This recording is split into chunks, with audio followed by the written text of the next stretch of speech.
I thank Your Excellencies for coming to have the meeting here and for designating us to be responsible for this mechanism for this year. It is part of the transition for Africa. Before colonialism,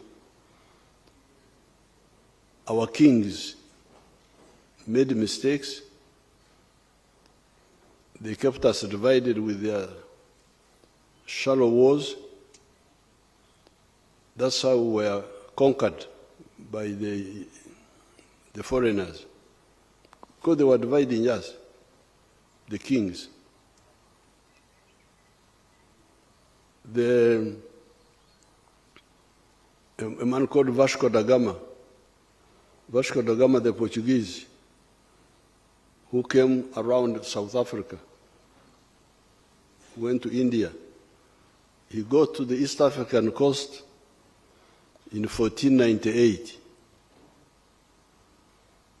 And information was coming from the coast that new people are coming, new people with strong weapons are coming.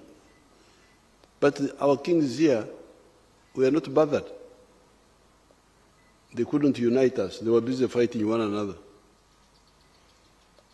You can imagine the Vasco da Gama passed by Tanzania, went to Mombasa. He didn't run in Tanzania, but went to Mombasa in 1498. But the first white man to come here was 1862. This is almost 400 years. Almost 400 years of hearing that the foreigners are coming, but not preparing. So this was the mistake of the chiefs, the kings. Then we were colonized. But Africans don't die. They are very strong. They don't die easily. Other people who are colonized, they perished. If you go to America, where the indigenous Indians, they are not there. There are very few. South America, the same. But here, we didn't die. We survived. Our genes, and our culture, because we had a culture of having cows and goats and chicken, and staying with us in our houses. So they were immunizing us. Our cows were immunizing us against the sicknesses. So when the Europeans came, we couldn't die. Slave trade, colonialism, but we survived. And we organized it. ANC was founded in 1912. They were the first modern organization of resistance. And we chased the invaders. But we still have these weaknesses, which really we should share. Frankly, when we have time. Why do you believe in tribalism? Sectarianism of tribe, religion?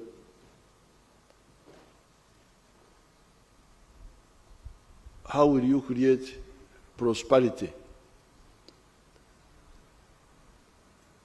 for your people?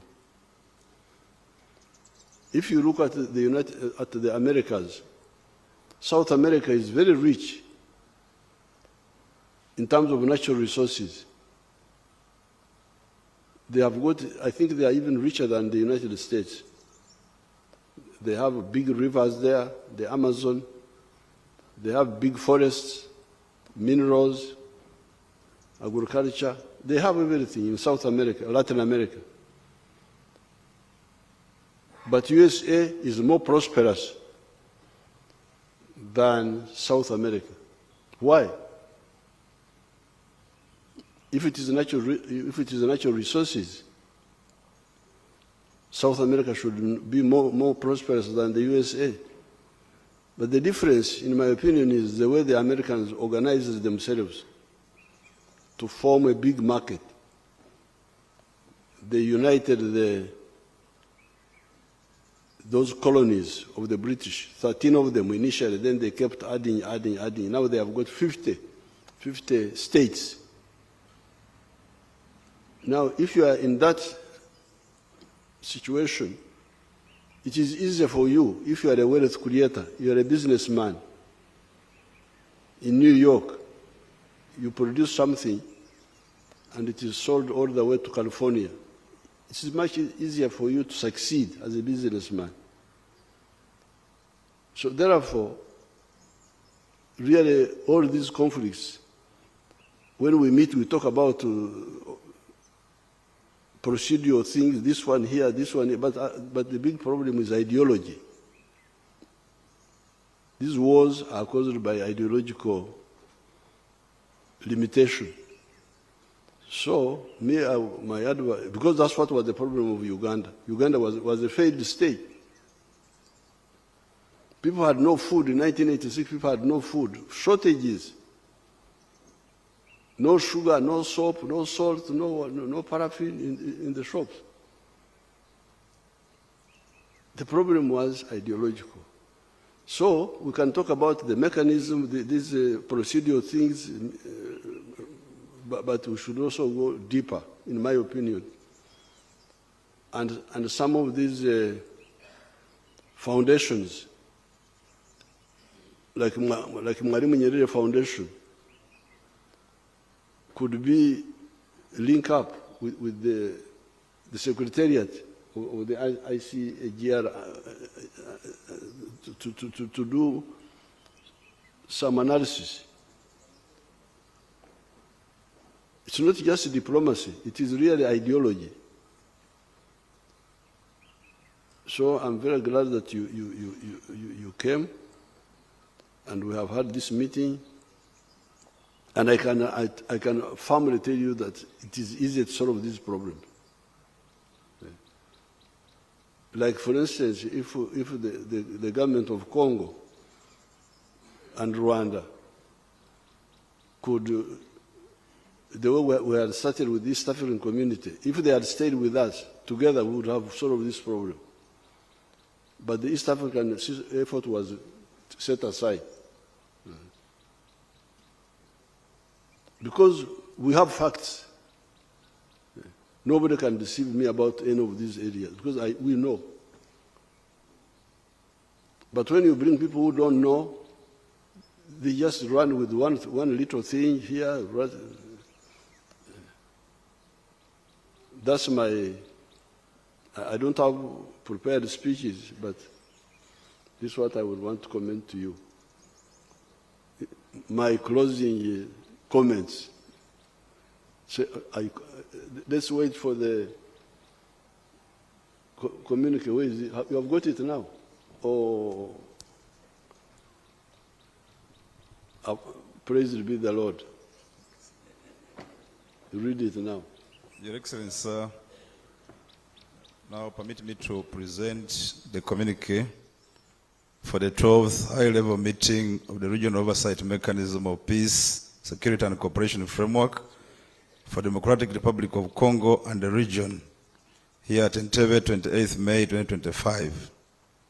We, the heads of state and government of signatory countries of Peace, Security and Cooperation Framework for Democratic Republic of the Congo and the region, convened on the 12th high-level meeting for the Regional Oversight Mechanism of Peace and Security Framework on the 28th May 2025 at Entebbe, Uganda.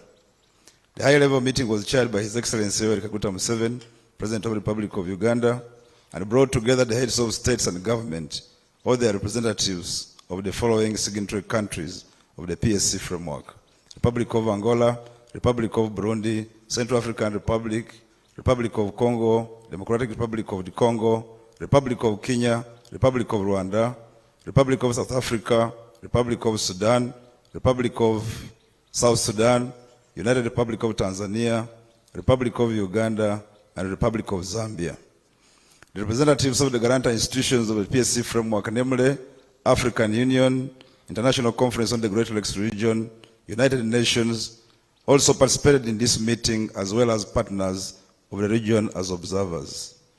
The main purpose of the meeting was twofold: to discuss the recent developments in the Great Lakes region, particularly security and humanitarian issues, including ongoing peace efforts to address the crisis in Eastern DRC, with a view to identifying ways in which signatory countries of the PSC framework can support those efforts, and two, to adopt the action plan for revitalization of the PSC framework prepared by the Technical Support Committee and viewed by Ministers of Foreign Affairs of the signatory countries.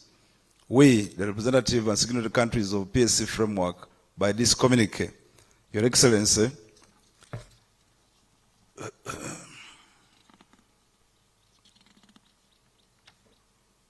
Your Excellency, there are 30 paragraphs. We have deleted the other ones which you had provided, which were controversial. With your indulgence, I beg I don't go through the whole text, but refer to the 30 paragraphs with inclusion of only one, which was fresh and proposed by Republic of Angola, which is 30, finally agreed to meet again. 29. Recognize that there cannot be economic development in the region without peace, and stress the importance of peace and development nexus. Then the 30th, finally, agree to meet again within 1 year in 2026 for further review of the implementation of the utilized PSC framework. The rest of the content remain as had been agreed upon and supplied to Your Excellencies.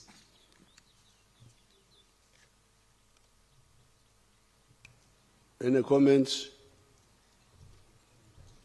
Adopté, and here ends the meeting. I declare the meeting closed. Thank you.